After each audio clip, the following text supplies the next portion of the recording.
Today's chapter video is on chapter 3, lesson 4, direct variation. All of these equations are direct variation equations. And so what do they have in common? Well, they all say y equals, they all have an x, and they have nothing behind the x. If we had something that looked like this, y equals 2x plus 1, this plus 1 junk in the back makes it not a direct variation. Y equals negative 3x plus 8, not a direct variation because of the junk in the back. So none of these have a plus or a minus, anything in the back. That's what makes them direct variations. Let's take a look at the line for a direct variation. This pink line is a direct variation. This purple line is a direct variation. This blue line, direct variation. This green line is a direct variation. This yellow line is a direct variation. What do they all have in common? They go through the center. They go through the origin. So in order for it to be a direct variation, it can't have anything in the back, and it has to go through the center. Now, these coefficients can be anything. They can be whole numbers, like 2 and negative 3. They can be positive or negative. They can be fractions, positive or negative. They can look like this. This doesn't even look like he has a coefficient, but really we know the coefficient is 1. So any coefficient is good, whole number, fraction, positive, negative. It just can't have anything in the back, and the picture will always go through the origin. All right, let's look at this equation. Y equals 1/3 x. They want us to graph it. Okay, so we want to take this and draw the picture. What would the line look like? I am going to give you a new method, not the make the table method, not the intercept method. I'm going to give you a new method that you're going to love because there's almost no work. No, there you go. It's going to be awesome. It's going to be fabulous. So we know there's going to be a dot and zero because there's always a dot and zero. Then we're going to take the coefficient, in this case 1/3. That coefficient is my slope.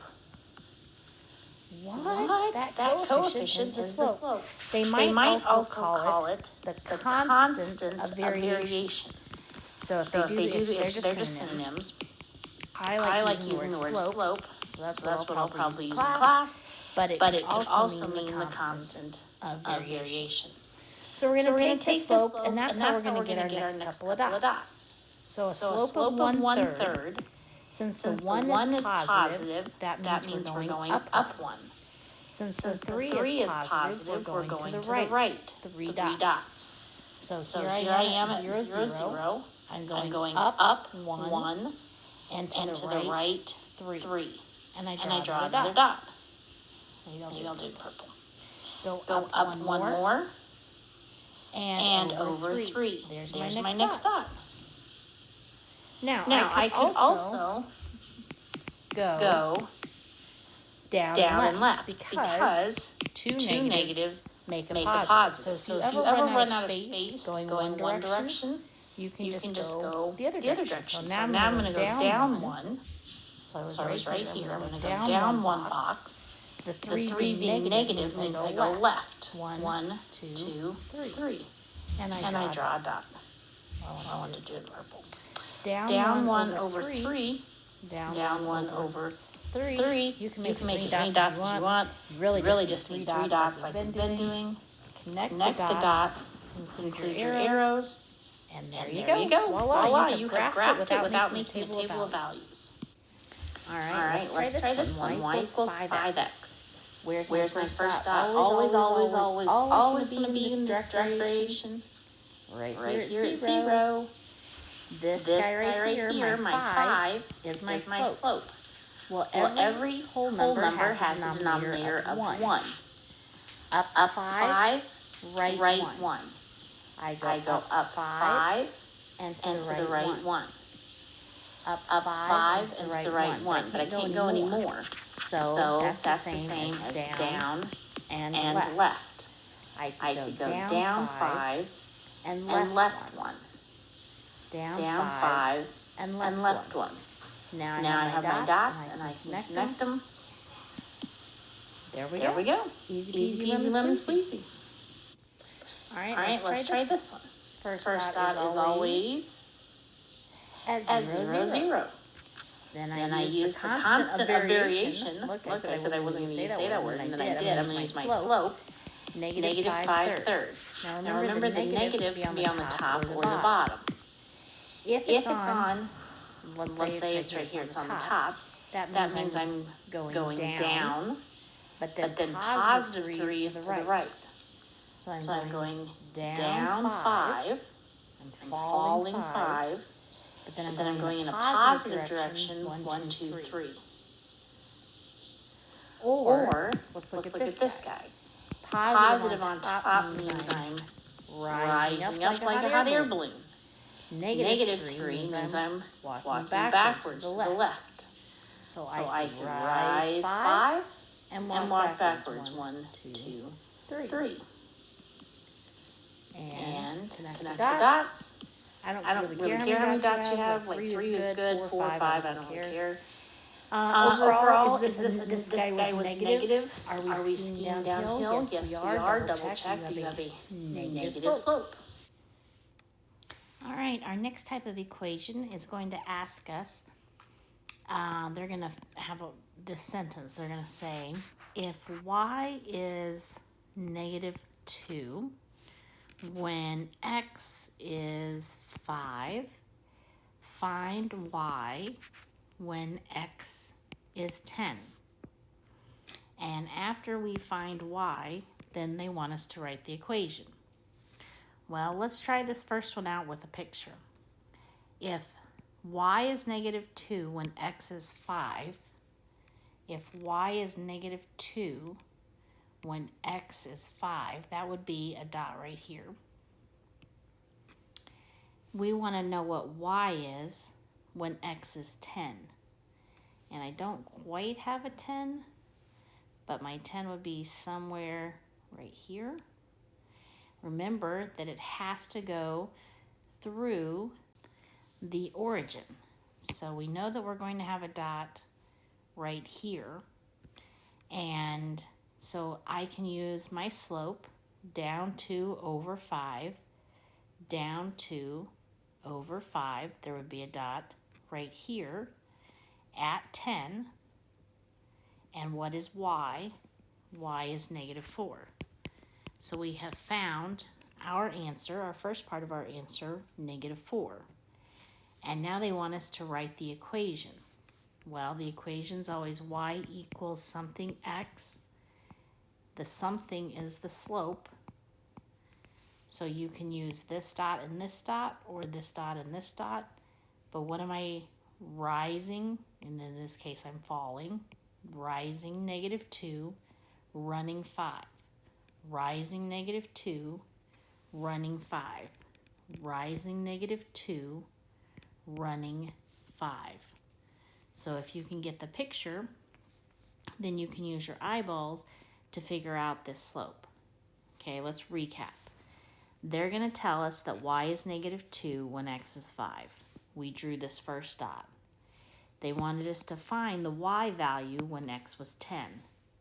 We knew that there would be a dot at 0, 0, so we kept the pattern going. Down 2 over 5, down 2 over 5. That's now at 10. The y value is at negative 4. Then to write the equation, we know it's going to be y equals slope and then the x. The slope is down 2 over 5. Down 2 over 5. All right, let's try this example. If y is 72 when x is 8, find y when x is 4. We're not going to want to draw a picture all the way up to 72. But if I made a pattern, y over x, and I put 72 on top and 8 on bottom, I'm trying to find my y. X is on the bottom. I now have two fractions, and these two fractions happen to make a pattern. If they didn't make a pattern, we could cross multiply and divide. We did that last chapter, but these happen to make a pattern, so let's just use the pattern. Divide by 2, divide by 2, and that's going to tell me what y is. 72 divided by 2 is 36. So y is 36 when x is 4. Now we need the equation. We know it's going to be y equals something x, and that something is slope. And I now have two y's and two x's. I have an ordered pair. I have 8, 72, and my other ordered pair is 4, 36. I can do my subtracting thing to find. I can do my delta y, delta x, y sub 1 minus y sub 2 over x sub 1 minus x sub 2 to find my slope. So if I do, let's start with 72. 72 minus 36 over 8 minus 4. I need this gone so I have more space. 72 minus 36 is 36. 8 minus 4 is 4. That becomes 9 over 1. Or really just 9. So my equation is going to be y equals 9x. Y equals 9x. So picture was good for small numbers. This method was better for big numbers.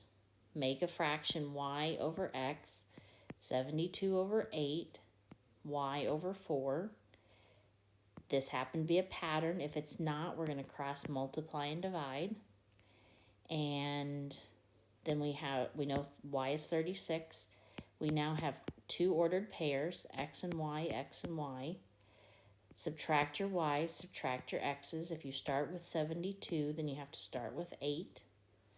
And we simplified that down to 9. So 9 is what goes in front of our x. Here are your Google Classroom questions.